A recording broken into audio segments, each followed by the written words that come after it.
চিপাঝাৰলৈ সুখবৰ কথক নৃত্যশিল্পী কন্দৰ্প শৰ্মালৈ ৰাষ্ট্ৰীয় পৰ্যায়ৰ সন্মান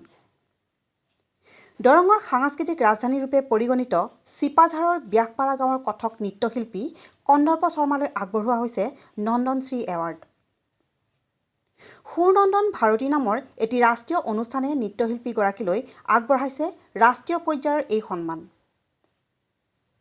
চলিত মাহৰ 5 আৰু 6 তাৰিখে কলকাতা জ্ঞান মঞ্চত অনুষ্ঠিত হ'বলগীয়া দুদিনীয়া সৰ্বভাৰতীয় এক সন্মিলনত নৃত্যশিল্পী কন্দৰ্প শৰ্মাই গ্ৰহণ কৰিব নন্দনশ্ৰী award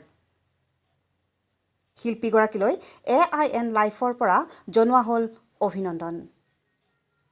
news desk AIN live